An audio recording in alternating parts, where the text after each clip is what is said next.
So, well, today we have Dr. Irene Njogu. Dr. Irene Njogu is a medical doctor.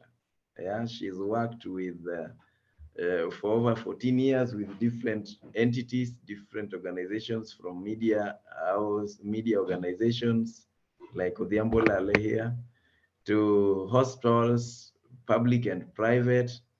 And I think the last assignment was with Aga Khan Hospital before she left to also pursue one of her passions, understanding what is it that causes illnesses and things like that.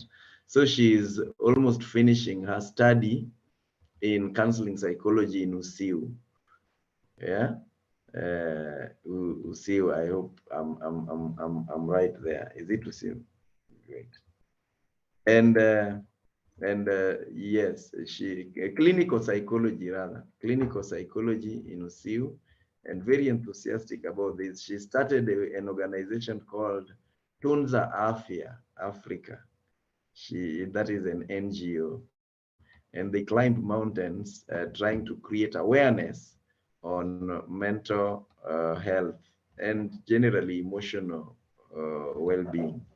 So today we are blessed to have her. Without taking any much time, I'd like to welcome Dr. Irene to share with us what she has prepared. Thank you. Welcome, Irene. Thank you, Otieno. Good morning, everyone. Good morning. Good morning. When you were coming, I asked what expectations were, but many people are ready to learn about their well-being, about parenting. They are coming with an open mind. The last one you just had. Oh, that's great to hear. Thank you for that introduction. Apologies for logging in late. Can you see my screen clearly? Yes, we can. Okay. So today we're talking about emotional well-being of parents. And thank you for that elaborate introduction. Just getting into it. So who is Irene? I'm a health and wellness consultant, mental health advocate. I'm a Christian. In my world, music, without music, there'd be no life. It makes my world go round. I love hiking, something I started about a year ago. Initially, I thought it's for a particular people until I joined it, and let's just say I'm hooked since then. I love to laugh. Laughter is an amazing way of just experiencing endorphins, you know, the feel-good hormones. And the beauty of it, it's free and accessible to anyone and everyone. I love cartoons, which of course make me laugh as well. To get into the heart of the matter today, when you look at the topic, emotional well-being, one, we have to understand what exactly do we mean by emotions. So emotions are mental reactions of what we experience, and these usually come out as strong feelings that are directed towards an object or a person, which in turn influences our behavior. So something to remember is it's a conscious mental reaction or response. It's subjective because it is I who experiences it. It's based on how I interpret whatever happens, my thoughts rather, which of course now influences how I'm going to, my action, which is behavior. And then we look at the definition of well-being, which is the experience of health, happiness, and prosperity. A different definition talked about it as a presence of positive emotions and moods. Here we're talking about happiness, being excited, and as well the absence of negative emotions such as sadness and anger, together with satisfaction with life, fulfillment, and positive functioning. It reminds me of the definition of health, which we commonly say is not just the mere absence of disease. You know, there has to be something positive about it. Then, since we're talking about parents today, who's a parent? A parent, according to Merriam-Webster, says it's a person who gives birth to or raises a child. My thinking or my understanding of a parent is anybody who's of childbearing age automatically becomes a parent. Because whether you have children of your own, at some point in time, someone will come to you and ask you for advice. A young person will come and ask for direction about something. It may not even be your relative, it may not be your niece, your nephew, it could be your neighbor's child, it could be someone who sees you at church, someone who finds you in a place, and they ask for some kind of direction.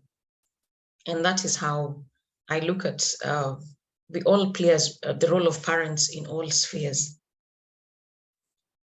Now, starting with a disclaimer, no parent is perfect. Nobody comes to this world with a manual of how to parent perfectly. We all learn on the job. This is the one job that you're thrown into the fire or into the deep end and you start figuring it out. Does this mean we make mistakes? Yes, we do. What matters is how do we bounce back from that? How do we learn? It's the one of the jobs where you learn by experience. So you see some things, in some cases, you see what other people have gone through and you learn from their experiences as well. So the disclaimer is, whatever it is you're doing, don't judge yourself too quickly. Don't see yourself as not being the perfect parent, because there's nobody perfect on this earth. The only one who we knew was perfect is already seated at the right hand of the Father. So when you look at it, life is all about juggling. I recall reading something that had been shared by Rebecca Dawn, and she was talking about, is it an issue of balance or priority and order? We talk about work-life balance. We talk about balance between physical activity and enjoyment. We talk about diets and indulging. We talk about balance between your ministry and your personal life. So is it really a question of balance, or is it priority and order? And she went on to say, order determines peace, priorities determine pace. Order determines peace, priorities determine pace. If we have the correct order, it produces a certain rhythm, which of course takes away the pressure. And if we have the correct priority, then it produces harvest.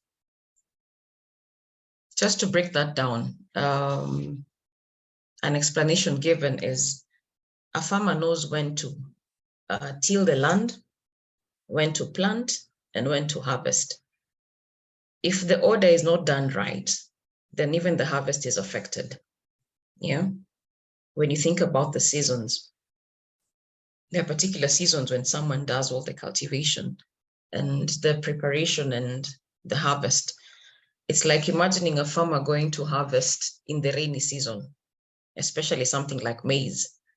That would be disastrous for those who are farmers, right? But even as we talk about this, so when you talk about priorities, there's something I talk about crystal balls versus rubber balls.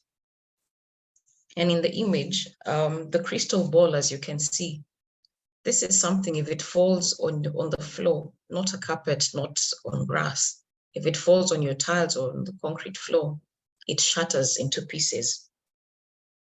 A rubber ball, on the other hand, has the ability to bounce back.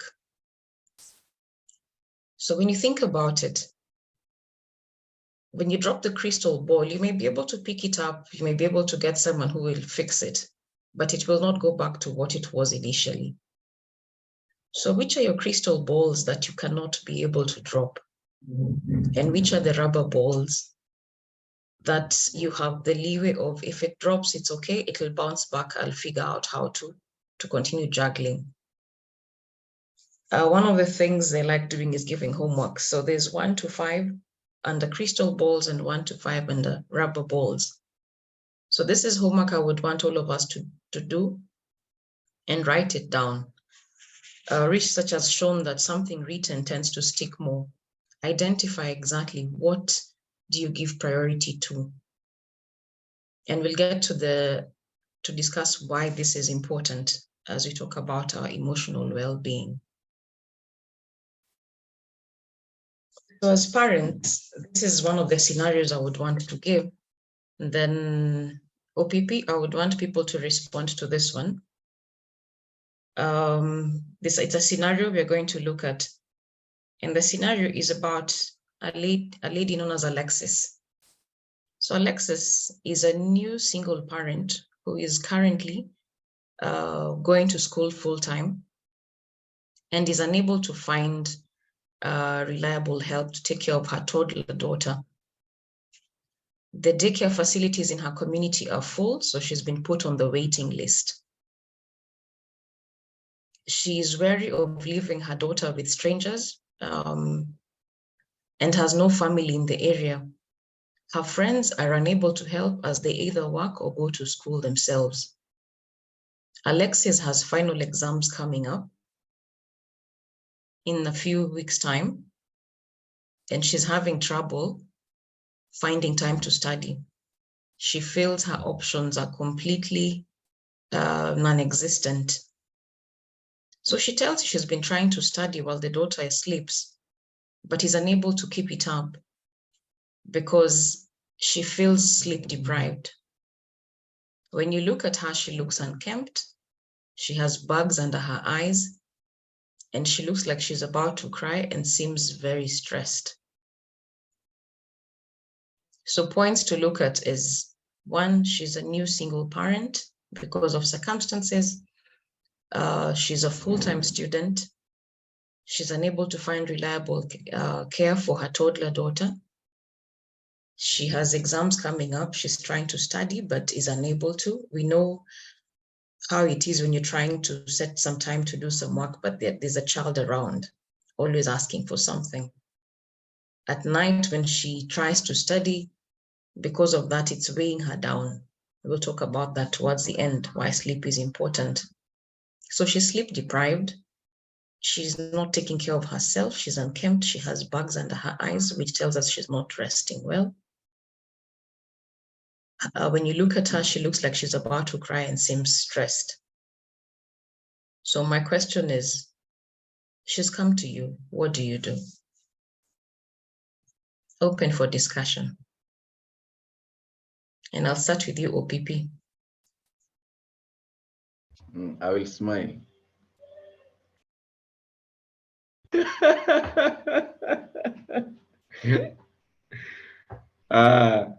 I'm not a counselor, and most times I just give audience and empathize. I don't know what to do. Yeah. I like the word empathize. I can see Kevin's hand is up. Thanks, Irene. 2 things for me. Number 1, I will offer an ear and a shoulder to lean on. And then secondly, I will at least spare 3 hours of my time, 3 to 4 hours, have time with that kid, and tell Alexis to grab some proper sleep. Thank you. Thank you for that, Kevin. Being proactive. Any more responses?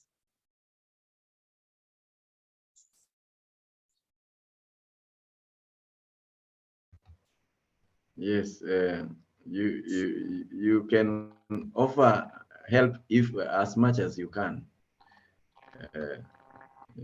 depending on circumstances. Anybody would like to say something before we move on for that? Lillian's hand is up. Yes, Lillian.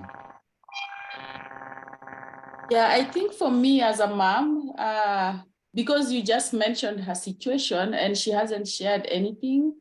But by looking at her, of course, we can tell something is going on and she's tired. I would first, be just empathy, first say hello, start a nice conversation, and then see how much she can open up. And then, of course, if she opened up, I would try to see if ask how can I support? And then that way, if there's something I can do, then I can help. So maybe if she says, oh, I couldn't sleep, I haven't eaten, because, as much as she's tired, I wouldn't want to make assumptions, because sometimes it can come off the wrong way. Maybe they need something else and then you say something else and it might come off the wrong way. But I would ask her, how can I help you? Thank you, Lillian. Thank you, Martha. Then there are some chats, Olale saying, tell her to try and relax, take a deep breath and accept the challenges as an opportunity.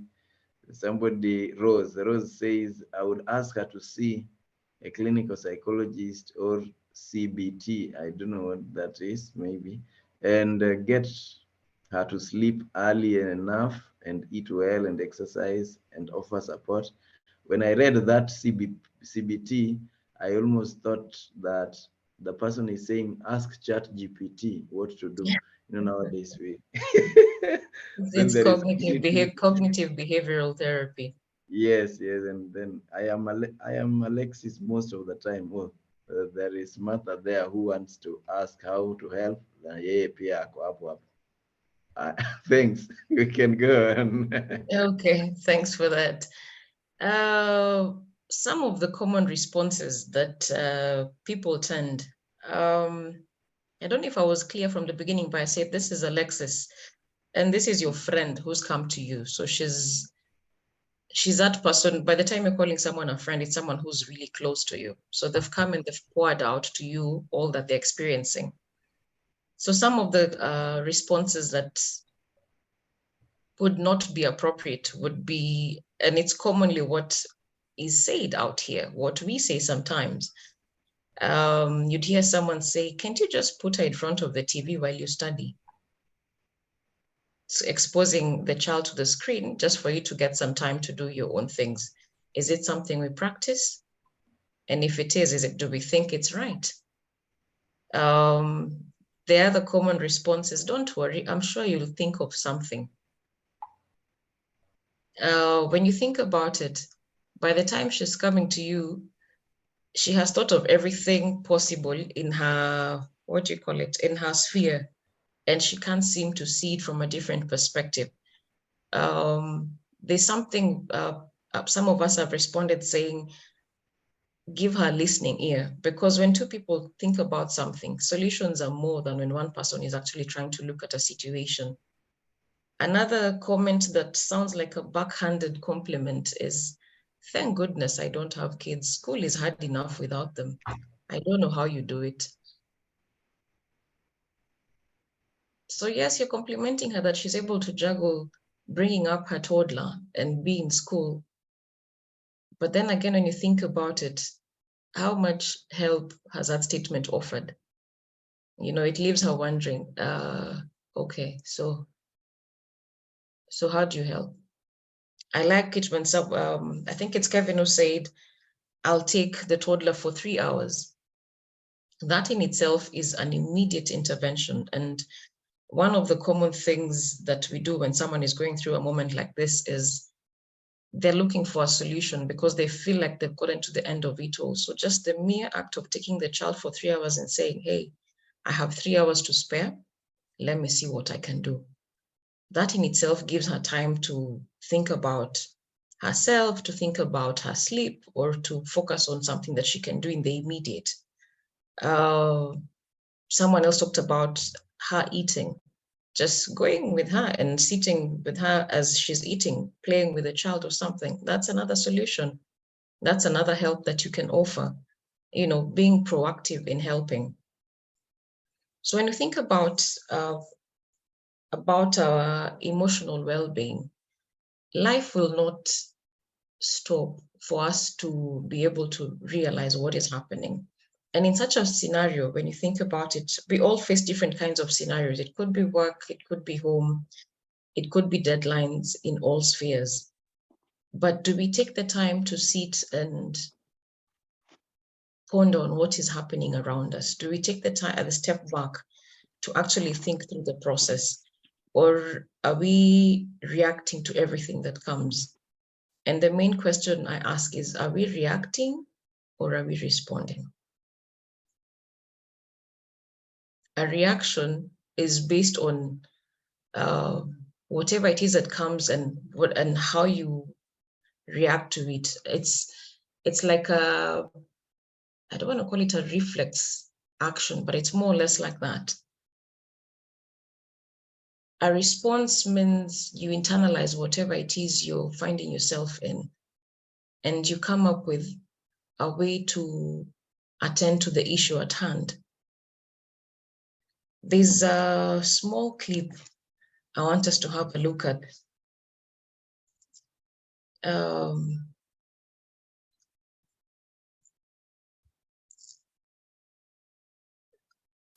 After this, but so when you talk about emotional well-being, it all starts with me. I love the hashtag, it starts with me, because for you to be able to take care of your emotional wellness, you have to know who you are.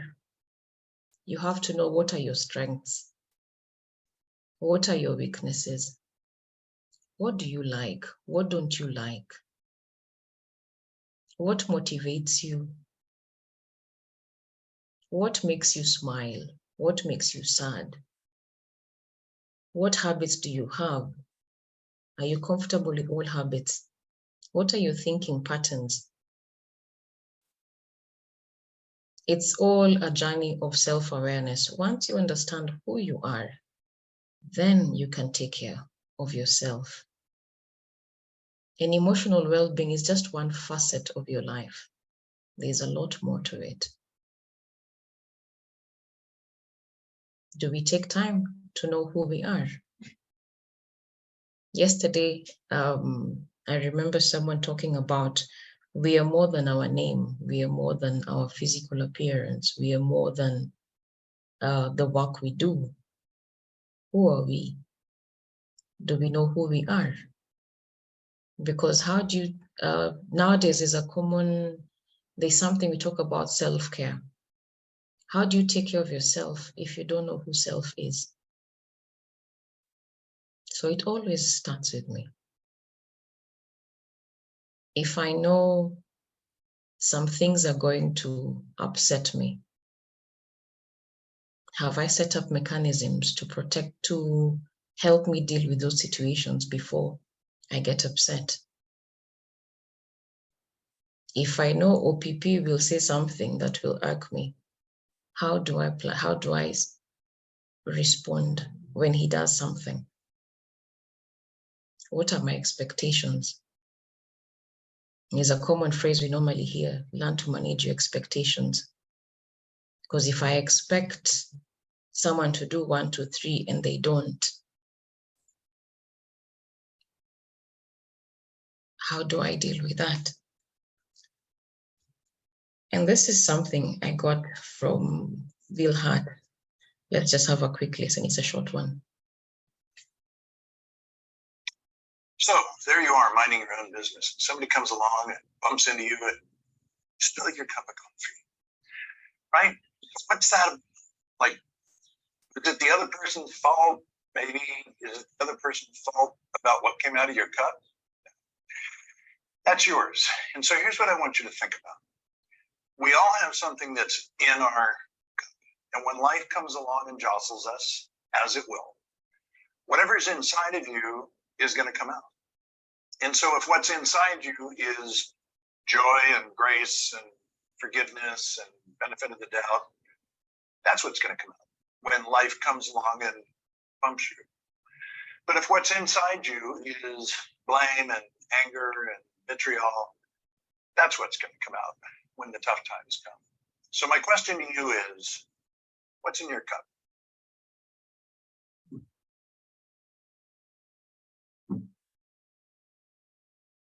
So what's in our cups? Do I know what is in my cup? OPP, I hope that was clear. Yes, it was. It was clear. Okay, thanks. When you think about it, situations will come when you have a disagreement either with your child or with your workmate or with your spouse, and how you deal with that affects, as he says, what is in your cup. So let's say I'm having a conversation with one of my children and I end up getting upset about it. Then the next thing is the younger one comes to ask me for something. Because I'm still upset, I end up lashing out at this one who came in and they don't even know what had happened before. So they're wondering, I was simply asking if I can go outside and play and I'm being lashed at.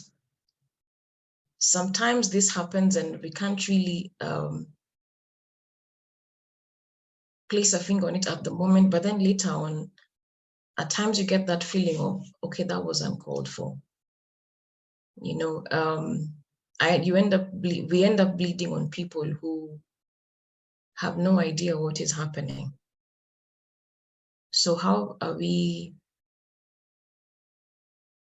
going to deal with, how are we going to be aware of our emotions? And one of the things, it's good, someone talked about CBT. That's basically cognitive behavioral therapy. And the models is our thoughts influence our emotions, which in turn influence our actions or our behaviors.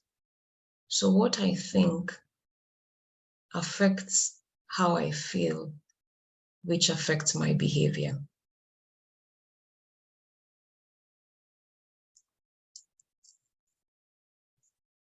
So when you talk about our well-being, what are we looking at? For us to be able to internalize, before I go into the details of the 4 things, I'll discuss this a little bit more. When you think about your thoughts, if you have a positive mindset, if you take time to think about every situation, if you take time to listen, to understand the situation, it also in turn affects your feelings and trying to understand, okay, fine, so and so said this about me. Is it true? Or was a person just being, is it their opinion and does it have any basis? Or what do I think about it? How does that make me feel? Then what am I going to do about it? It reminds me of an interesting conversation we were once told by a priest about this lady, and I'm sure quite a number, it's a story that has gone around for a while, about this lady who went to the priest and was complaining about the spouse, saying, every time he comes home late and drunk, he insists on me giving him food. This is way in the night. And as I'm giving him, of course, I'm upset. I let him know what I'm feeling. And usually it ends up in an unpleasant situation. At times, it ends up in a physical fight. And the priest listened, then asked, when all this is happening, are you quiet or what are you saying? And the lady says, I let him know what I'm feeling. You know, I speak my mind. And so the priest was like, okay, fine. Next time you go home, the minute you hear him coming in, take a sip of water and continue to do what you do, you know, warming the food, serving him before going back to bed. And so the lady went and did, and she followed the same process, then came back and said, that didn't work. So the priest says, what exactly happened? So she says, yes, as soon as I had him come in, I took a sip of water. I went about serving him. I swallowed, I continued with everything. And of course, I spoke again. So the priest was like, I think I forgot to give one more instruction.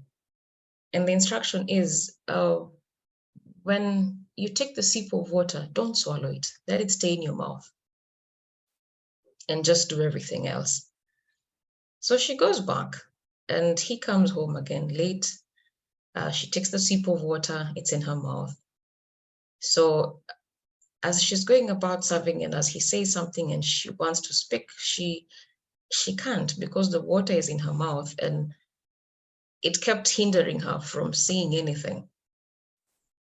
And so she couldn't react to whatever the husband was saying. He didn't say anything. He just thought it odd. Why is she not fighting back today? So this went on for about 2 weeks. Then one time the priest ran into her and was like, you have not come back to tell me how things are going. And so she says, I think the water is doing the trick, you know, because of the water, I'm not having a similar scenario. The situation is not happening as it was before.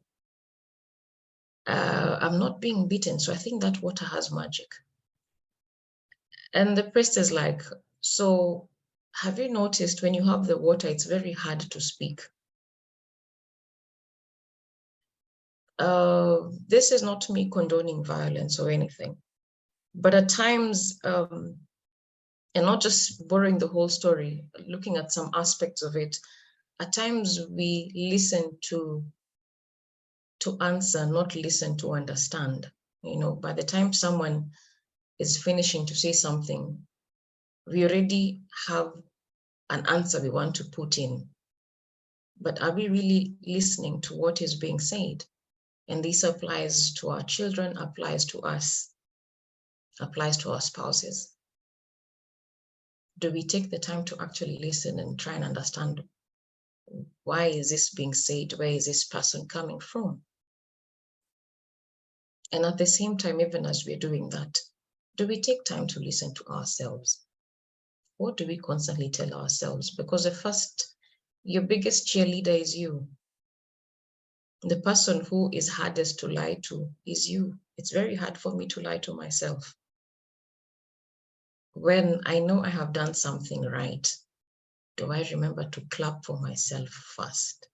Or do I wait for approval from others first? When I do something wrong, am I quick to forgive myself? Or how does that go about? Do I struggle forgiving myself, letting go of things that I may have done that I feel were not right? Do I know that I am also human and I make mistakes? What matters is what I learn from those mistakes. Do I take that time? And just to quickly summarize, how do we take care of ourselves, of our well-being? I normally say these are the 4 most, there's nothing easy in life, most common ways of taking care of ourselves: eating right, sleeping right, exercising right, and de-stressing. When it comes to eating right, of course, being a doctor, I'll talk about this a bit. What's on your plate? The more color you have on your plate, the better. This is something we learned some time back. I think it was in lower primary. A balanced meal, where you look at the contents of your plate. Because food is how we fuel our bodies, yeah? One of the common ways of realizing that we get irritable is when we are hungry, when the sugar levels are low. And at times, it may not be the first thing that comes to your mind. You might just find there's a lot on your plate. And one of the ways of trying to sort whatever it is you're going through is making sure you have enough fuel to keep going. So eating right helps. Your proteins, your carbohydrates, your vitamins, and vegetable, quite important. And eating right doesn't just mean what we put in our mouths. Remember, you also need to feed your mind. What are you feeding your mind with? If you put in a lot of, I think this is in IT, if you consume a lot of garbage will come out. Gigo, right? Yeah. So what are we consuming? If you're constantly putting in a lot of negativity, if you're constantly having negative thoughts, what will come out? Yeah. So we need to be careful about what we eat. Sleep is very important. I know the common narrative out there is how many hours of sleep do you have? So I throw in an interesting question, not just how many hours, but how many continuous hours do you sleep? Because when you look at sleep, it is a cycle. There are different stages of sleep. And what matters is the more continuous hours of sleep you have, the better. Because you could be sleeping 8 hours, but maybe you're sleeping 1 hour here, 2 hours there. Then again, you find another 30 minutes somewhere here. So when you add it up, you're getting your 8 hours, but are you getting to the deep sleep, which is a state where you actually get to rest? Or are you constantly just getting that, just when the sleep is coming in, it's time to wake up? Something else that affects our well-being is if we are not sleeping right. A simple analogy I like using is when we go to the supermarket in the morning, we find everything has been replenished. Usually by the time you're going to the supermarket in the evening, most of the milk is gone because we have picked it all. But when we come in the morning, it's been replenished because the supermarket closes at some point and they're able to restock. The same happens in our lives. When we sleep, the body is able to restock whatever chemicals, neurotransmitters, all these things, more or less like create a balance so that when you wake up in the morning, you're all stocked up. But if we're not sleeping, we keep running on empty. And that will show. When someone is sleep deprived, the emotions are very erratic, if I may say so. It may work in a short while, but with time, the fatigue checks in. Burnout comes into the place. So it's important to remember that. Rest is also very important. Rest doesn't mean sleep. What time do we take? Do we take time to unplug? Or are we constantly on the run? Are there moments where you just have to yourself? At times it may be tricky, like in Alexa's case.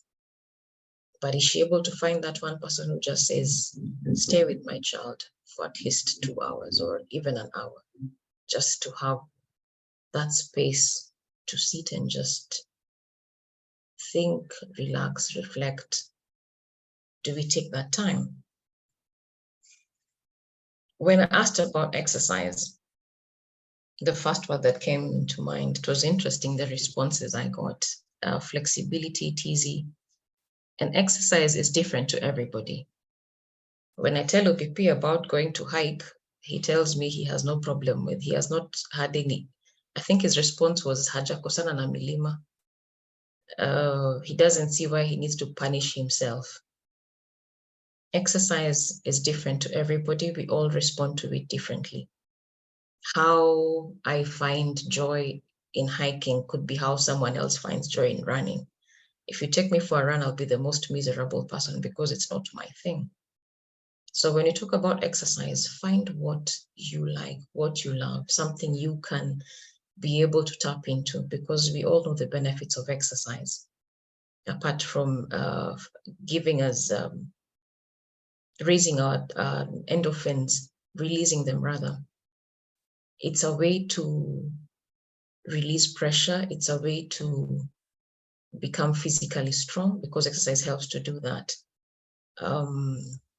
Helps give clarity amongst many other benefits.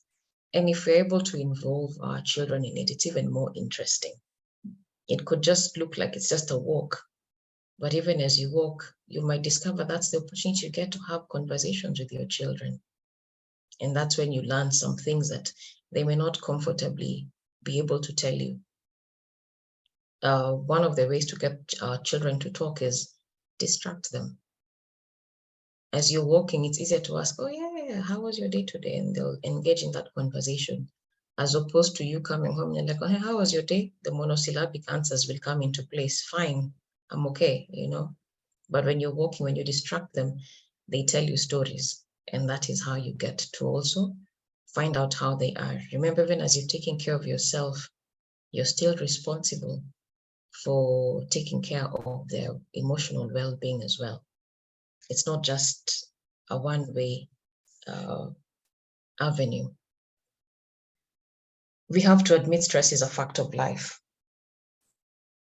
We have positive, we have negative stress.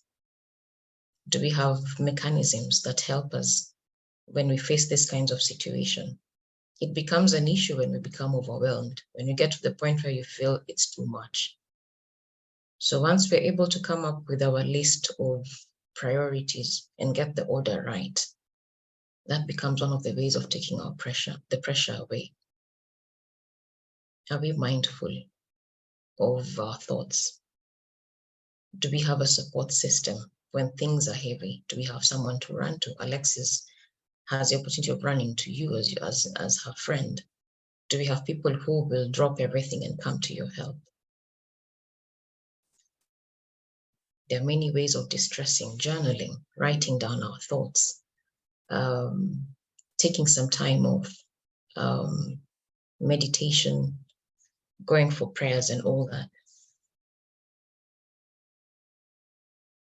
I said I love cartoons. Of course, they'd have to show up somehow in the presentation.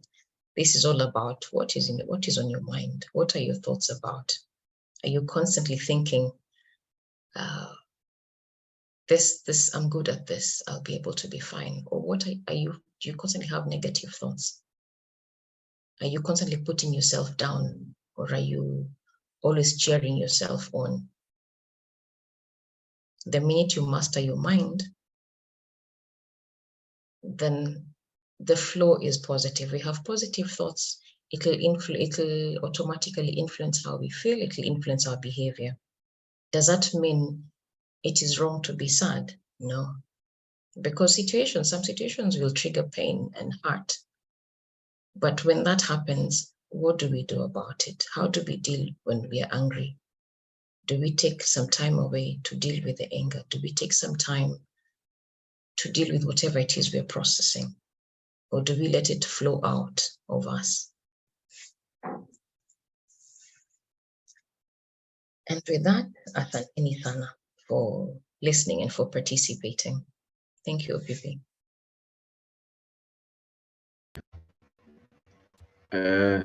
Thank you very much, Daktari.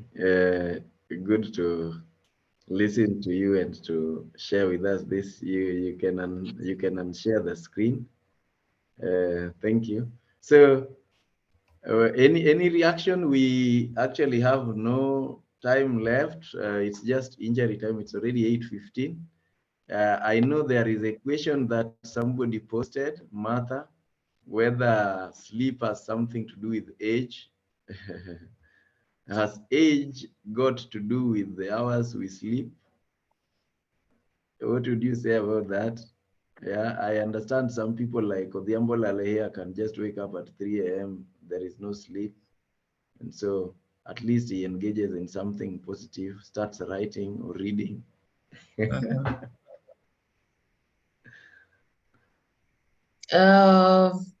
Does age have anything to do with how you sleep? I've grown knowing that the older you get, apparently your sleeping hours reduce. One thing I would say is when you have something heavy in your mind, it will wake you up, you know, because when you constantly have some thoughts, even as you go to sleep, your subconscious mind will wake you because it feels there's unfinished business. So one of the things we talk about is sleep hygiene, you know, and it depends on how you go about it.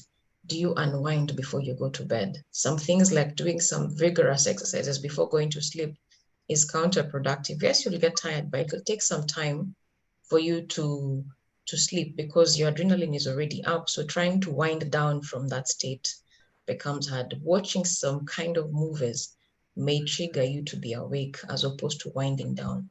So some people say sleep gets affected by many things, but it's all a matter of habit. If you get into the habit of making sure by the time it's this hour, there's some things I'm not doing, like looking at my screen. One of the things we don't realize, the light that comes from our smartphones affects how our mind interprets that, which of course interferes with our sleep. And one of the things we try to discourage is the use of phones after a particular time, or when your sleep disappears in the middle of the night. The minute you touch the screen, that of course communicates something different to your mind, and that may end up being a longer time for you to fall back into sleep.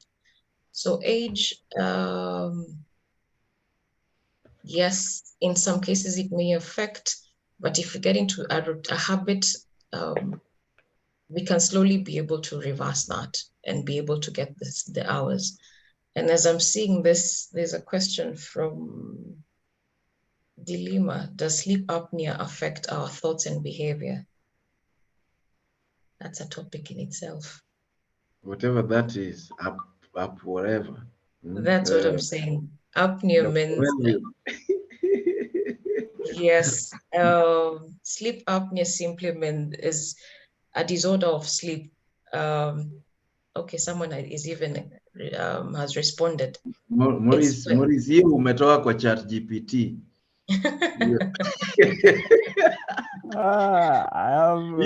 Hiyo ujui, this is not your field. Sawa.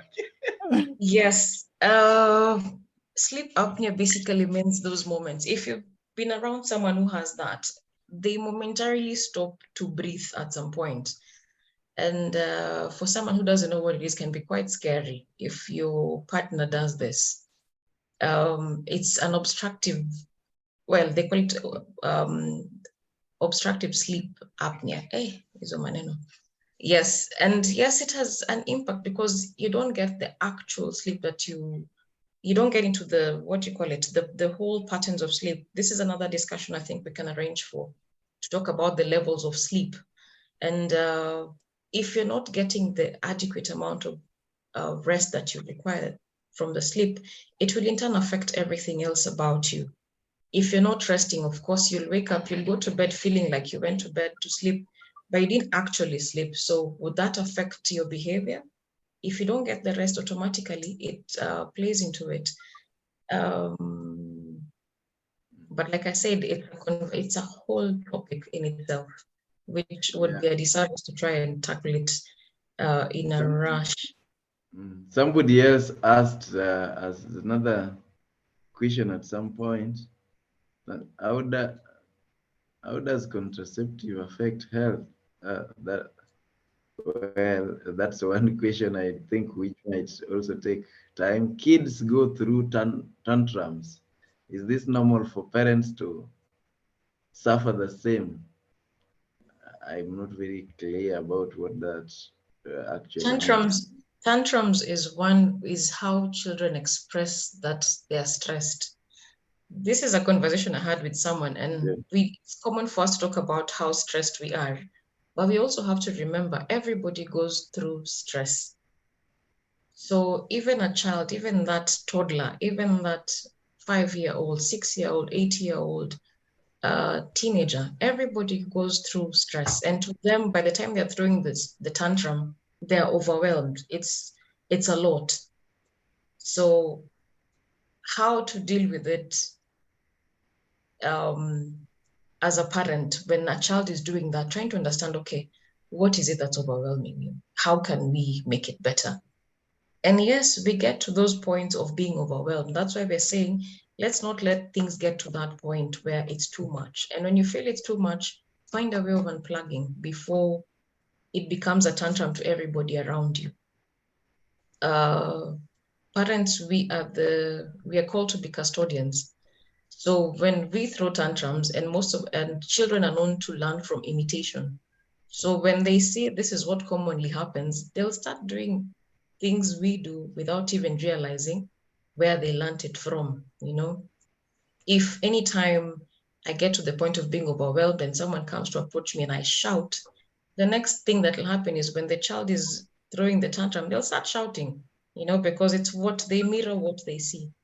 So yes, we go through those moments, but what I would discuss is, are we able to come up with mechanisms to cushion us from getting to the point of being overwhelmed? Let's be able to, I know it sounds easier said than done, but there are avenues of taking care of ourselves to avoid getting to that point where we feel like we're between a rock and a hard place. Thank you, guys. I think we have exhausted our time. We are 7 minutes past the hour. There are many questions. We can put them in our WhatsApp group. Yeah. Dr. Irene will respond to them there as best as she can. So, so that we can bring this to a close. And maybe I will ask somebody to give a vote of thanks. Yes, Olale, you can do it now that you seem ready and eager. Oh, yes. Let me wear my glasses so I can look like my real self. Some people think I'm a thank you so much. You've really given us good insights. And a number of us had expectations. Dr. Irene, you have done justice to those questions that we had verbalized, even those who some had not verbalized, you've already addressed. And the good thing is this is an ongoing conversation. We still look forward to another session with you and even among ourselves, because the mind is everything. When our mind is at peace is when we can be very productive, creative, and everything else. So I'm sure now that you have shared with us, you've given us enough oomph to start the day well and continue with it for the rest of the week and the rest of the year. And for in our respective careers, I'm sure the tips you've given us will really help us, both in the office, for those in the office, in the business, in the house, or in the marketplace. Thank you so much and keep up that good work. Thank you. Thank you. Thank you very much. And yes, Daktari, I know we are good friends, and even if we don't share the passion for mountaineering, at least we share the one for music, singing, and a few others I know. So I told you I don't wrestle nature. So going to conquer mountains, that is not for me. We can go dancing, that would be great. And you taught us to be self-aware. I think that to me was very important. Being self-aware, what is it that motivates us, what depresses us, and everything else. And also the 4 things, yes, sleeping right, eating right, exercise right, and de-stress us and things like that. So I love this topic. It's one of my best, and I'm very happy and grateful. You can share your contacts there also for other people who may want to go further with this, and also people who enjoy mountaineering. Please join her. Yes, the ultimate goal is to conquer Mount Everest. So that is the mission she is on. So if you have a dream to conquer Mount Everest, either spiritually or physically, this is the person to look for. At least personally, I have a dream I have a wish to conquer it in my dream, not in person. Yeah, or in a movie to see it.